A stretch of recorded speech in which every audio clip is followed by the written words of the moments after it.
Today on Here for the Right Reasons, Gabby Windey opens up about her split from Erich. You know, I think he is a really good guy. I think we're just not each other's people, unfortunately. Plus, Chris Harrison announces his new podcast. We've got another look at Zach Shawcross's season of The Bachelor. And Kayla Miller-Keys pops a question to Dean. We've got that plus so much more on today's Here for the Right Reasons. Hey guys, Christina Garibaldi here with Us Weekly Deputy Editor Sarah Heron. Sarah, big Bachelor news week. We're nearing the end of the year, which is crazy, but Chris Harrison is back. Chris Harrison is back. Were you surprised when you got the press release for, quote, the most dramatic podcast ever with Chris Harrison? I was actually very surprised. And I thought maybe The Bachelor would have trademarked that phrase, but I guess not. So it's all yours, Chris Harrison. Yes. Let's get into it. Tell me about it. Yeah. So like we said, he's launching a brand new podcast that pays homage to the franchise and addressing his controversy for the first time. So like you said, it's the most dramatic podcast ever with Chris Harrison. And in the trailer, he said, "I'm a little nervous. I have not spoken publicly for 2 years about this, and I have a lot of thoughts. I think about this every day. Truly every day of my life, I think about this and what I want to say and how important it is that I speak to everybody for the first time. So it's heavy. It's really heavy. We'll see how it goes. We may scrap this whole thing, to be honest. I don't know. You're not scrapping anything, Chris Harrison." No. He concluded, but I think it will be cathartic. I'm looking forward to getting this off my shoulders and repairing this moving forward and letting everybody hear from me. So the official description is that he will open up like never before using his unparalleled expertise. He will dig into all things relationships every week. He will be up close and personal as he navigates dating, marriage, love, loss, and so much more. And he will discuss everything there is that he has to say. So, wow, I'm ready for it.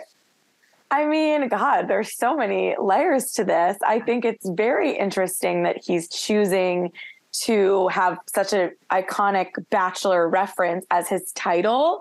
Mm-hmm. I think it's smart. And I assume the first episode will, address everything that went down with his exit from the franchise, his interview with Rachel, what he's learned, what he's been doing the last 2 years. And then I would imagine going forward, he wouldn't be talking about that. Right. Yeah. So it's not like a Bachelor recap podcast like we do. So I don't think so. I can't imagine the title is going to get people there for that first episode. I'd have a hard time thinking maybe, people want to support him, so they want to hear what he has to say about other stuff. But I don't know where this goes. Yeah, no, I agree with you. Like after the first episode, am I really going to want to be listening to Chris Harrison talk about dating and relationships? I mean, he wasn't really a dating expert. I mean, he was just a host, traveling around the world. But yes, I mean, I will be listening to the first episode. I mean, I'm sure he will have some Bachelor Nation guests. He's still really close with Ben Higgins and, a lot of those people. But yes, not an official Bachelor podcast, which would be really weird if he did that anyway. But yeah, I always thought him and Lauren Zima were going to do something like this though, because because she was known for covering the show on her YouTube, the YouTube show that she did for Entertainment Tonight. And then when this happened, she stopped covering it too, which kind of meta. I know talking about another journalist and stuff, but that's such a fascinating aspect that's never really been addressed. And she did have a loyal group of people watching her recaps of the show. And those just went away because she was dating, now engaged to Chris Harrison. So I wonder her role, because she's in the teaser a little bit, which one, it's kind of funny because they joke about the audio, is it good? And the audio's not that good. No, right. It kind of made me laugh just because the whole clip was is the audio good? Are we ready? All drama, but it's kind of shitty audio. Anyway, maybe because it was just the teaser and they recorded it at home. But I'm obviously going to be listening. I did listen to Rachel Lindsay's Higher Learning episode that came out on Tuesday after this dropped. And she said that if she was asked, she would not be a guest. She hasn't been asked. And she says she has not spoken to Chris Harrison since March 2020, which was, the fallout from the interview. Then when he was on GMA and kind of his last effort to say, I'm learning and then I'll be back. And then it didn't go so well. People didn't take his apology for what it was, or the franchise obviously went the direction they did. And Rachel said at the time on Extra, let's just move on. And Chris Harrison thanked her for that. Mm-hmm. But then she was but there was never any how you doing? Right. And kind of felt like their relationship wasn't, she didn't feel like it was reciprocated. She said he has since unfollowed her. So they don't really have a relationship. And she said, if I sat down with Chris Harrison, it would be for clicks for him, not for me. So I'm not doing that. So I thought that was an interesting perspective to bring, because Rachel was very wrapped up in this, whether she, meant to or not. She was the one who asked the questions. Right. She was the first Black lead of the franchise. There's so many layers to this. Rachel Kirkconnell has said in recent interviews, for the first time that she didn't ask Chris Harrison to do this. And she would love to think that it was just out of the kindness of his heart, but felt weird to her that he was being so passionate as, you know, she was a white contestant. He's never brought that kind of energy to other things. Like, True. It's crazy because it's like, let's move on. And I get it, but like, there's still so many unanswered things, but I also feel like so many things we want to know he can't say. Like, we know he signed some NDA. Like, this is not about to be like a tea drop, but I'm interested to hear. No, you're so right. Because when he exited the franchise, he got paid, I'm sure, pretty handsomely. And I'm sure he signed an NDA, and there's certain things he can and cannot say. But it is interesting that he never reached out to Rachel after all this happened and just kind of checked in. And, you know, because this kind of, I mean, obviously it ruined Chris Harrison's career, but, you know, Rachel really took a step back from the Bachelor franchise as well, because she got so much hate from Bachelor Nation. And she was just like, I do not want to be associated with this anymore after everything. She's like, I was just doing my job, and you're all blaming me for what Chris Harrison said. So literally, if you watch that back, like, she just asks a question and he takes it upon himself. It's like crazy to talk about this 2 years later, but he takes that all upon himself to say what he said, whether you agree with what he said or not. Rachel did nothing besides ask a question. Right. Yeah. She did her job, and that's what Chris Harrison said. And she got a lot of blame for it, because a lot of people obviously love Chris Harrison, loved him. He was the face of the franchise for so many years. So yeah, it'll be interesting to see what he does and doesn't say, and how many questions are still left unanswered. But we will be listening, and we will be recapping it. January 9th, everybody. I will be up listening the same way I was this morning with John Mayer on Call Her Daddy, which was such a disappointment. No. Very, very boring. But anyway, speaking of the franchise, we are getting a poster for Zach's season of The Bachelor and a new tagline, which I kind of like. 'Tis the season for Mr. Right reasons. What was your reaction? I like it. I mean, I feel like we wanted to push this narrative that we're going to finally find our happy ending. And I think that's what we really need from the Bachelor franchise, because there's been so many failed relationships. I hope it's not like forced down our throat that, like, okay, they're going to make this work, or like they're going to sign an agreement that they're going to stay together for at least a year or something like that. So, but I like it. I think that he looks really cute. They showed this behind the scenes video of him on set, and, you know, it seems like he's ready, and I don't know. I think it might be a good season. Yeah. I mean, I wasn't really like overly, I don't think anyone was like, oh yeah, Zach, gotta give it to him. Like, besides his uncle being like Kronk from, you know, Emperor's New Groove. It was like, he didn't offend me by any means, but the pick felt safe and kind of boring. But that video, kind of thought he was cute. I was like, okay, Zach, like, being funny and on it with the camera. You know, there wasn't like puppies running around. They were trying. They're going back to a classic, right reasons is something this franchise has been saying for decades. I don't know. I'll go with open minds. I think the break is doing me good too, because we still have until January 23rd, which to me feels good. That's still a month to like not feel like this is being shoved down my throat. No, 100%, because usually it's like right at the Monday after New Year. So it would have been next week. And I'm so glad that we have another couple weeks to miss it a little bit more. Yes. Well, Clayton opened up about some advice for Zach, and, you know, reflected on his time on The Bachelor Happy Hour podcast. He said, I haven't talked to Zach, but from what I've seen with promos so far, he seems like he's on a much better path. I haven't seen any major drama pop up. My line is always open to him. I've left it at if he ever wants to talk, I'm here, but I've been hearing a lot of really great things about him. I think he's navigated it a little bit better. He went on to say, I'm ready to pass it off to him. And I think what I did for him was be a complete train wreck. So set the bar really low, and so he could just go ahead and elevate it from here on out. I'm sure there will be some things he'll struggle with. So if he ever wants to have a discussion, I'm here for him. Obviously, he said that from his perspective, insight helped him tremendously, and you know, being able to kind of have somebody there for him, because he's sure that he will face some negative comments, but the insight was super helpful for him. But yeah, I mean, Clayton did set the bar really low, so we can only go up from here. I mean, right? It's so crazy to think like Clayton's first real promo, which aired around this time had aired beginning of December of last year, like showed us the, you know, fantasy suites and the rose ceremony from hell right off the bat. Like, we didn't even get in to go to that season giving this guy a fair shot, because we already knew how badly he was going to, like, quote unquote, mess it up or break the rules or find himself in this crazy situation. So I think what Clayton is also saying in between the lines, that, like, based on the promos, like, not only did he do a quote unquote better job, whatever that means, in this role, but also, like, the show and the tone of the season is so different. And it really does, like, going into it, like, I'm like, I just watched a cute video of Zach being a little camera shy and like being Mr. Right Reasons. Oh, I want to watch him find love. I went into Clayton season being like, oh, this guy's gonna suck at this. Yeah. Like, it sets the tone, and it the tone is Mr. Right Reasons versus Mr.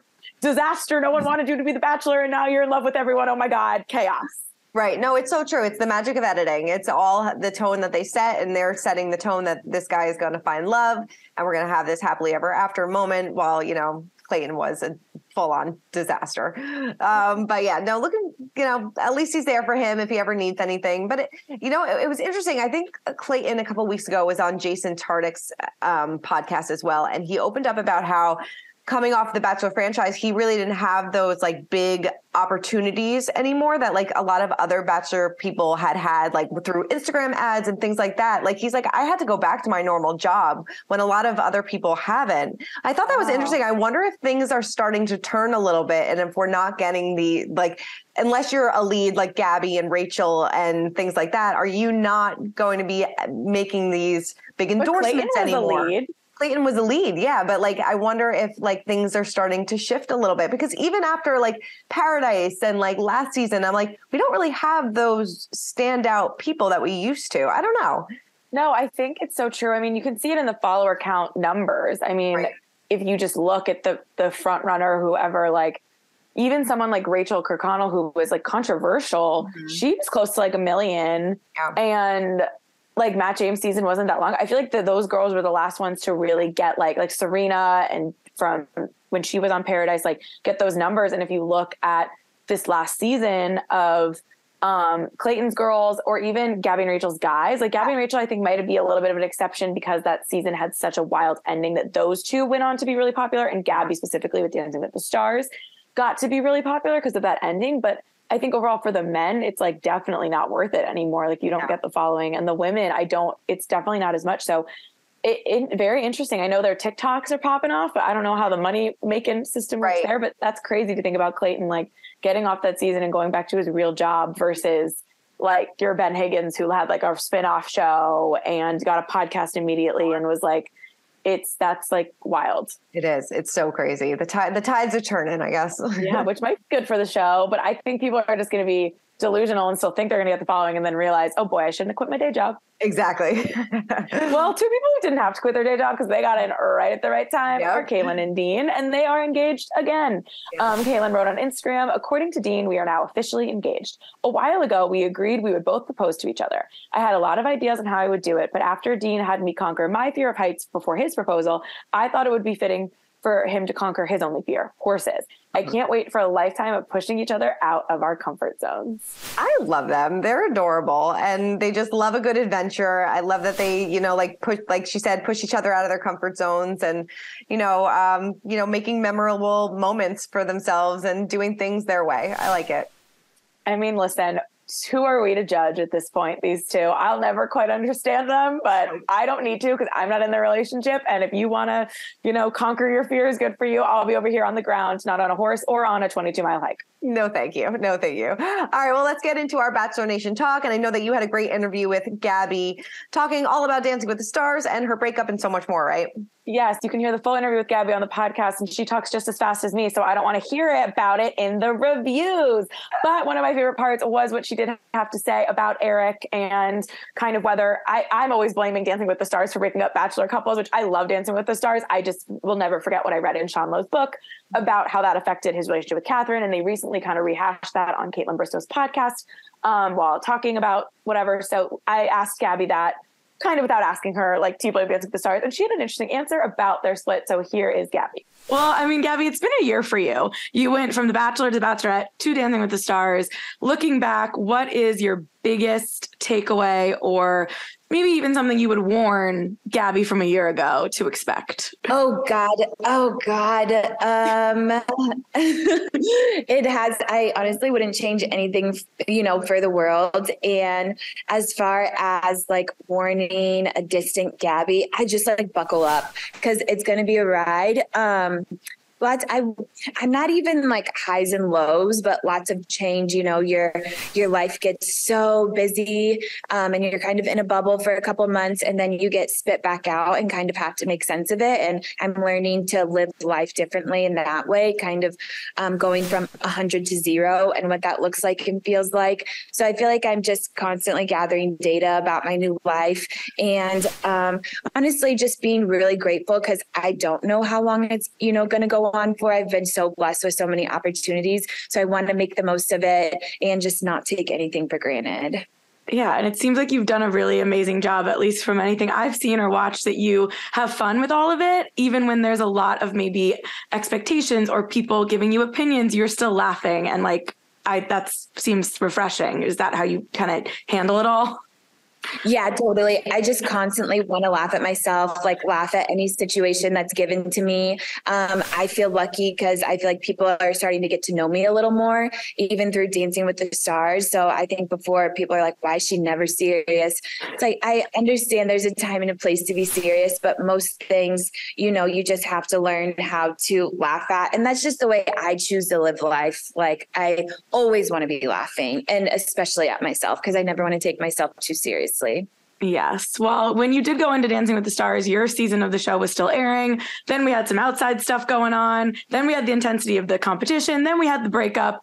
Looking back, is there anything you think that you could have done differently that would have made that relationship work? Or was it kind of just never going to work out anyway for compatibility reasons?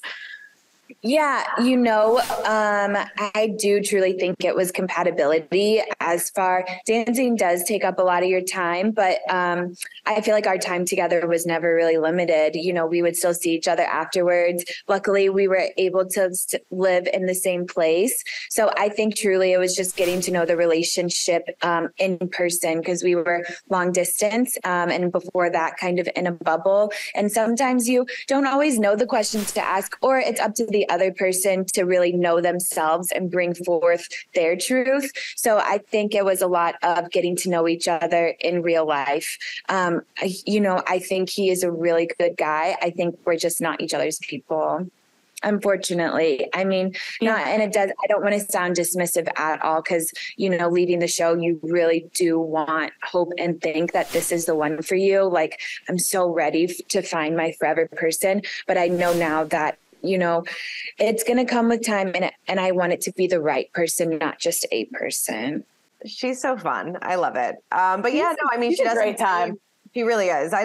She doesn't blame Dancing with the Stars. You know, she said pretty much that they were living together at this time and they had time to spend with each other. They just weren't each other's people, and that's okay. Yeah, that's okay. That's all right. All right. Well, let's get into our social spotlight of the week. And we had another Bachelor in Paradise breakup. Kira and Romeo split. She posted on her Instagram stories, Romeo and I have gone our separate ways. Sometimes you shouldn't give people a second chance to disappoint you. Love it. I mean, it's just like so wild when, I mean, I've been covering the show for a long time. And when I deem that the breakup doesn't even deserve its own post and we can just like delete them from the Bachelor in Paradise couples gallery and update our general Bachelor couples split in 2022, that's tough. Right. You know, and no shade, Kira and Romeo. I mean, I guess I just did, but like, I don't believe they were ever dating at all. And I think she thought maybe this cryptic comment was going to like seal the deal of like, these last 2 months, because they didn't really get the press to begin with. And it didn't really work. So sorry. Sorry, just fizzled out, kind of like them. So exactly. All right. Well, that is it for this week's episode of Here for the Right Reasons. Like Sarah said, you can listen to her full interview with Gabby on the Here for the Right Reasons podcast. And make sure to tune in next week when we recap the biggest Bachelor Nation stories of the year. There were a lot, so get ready for that one.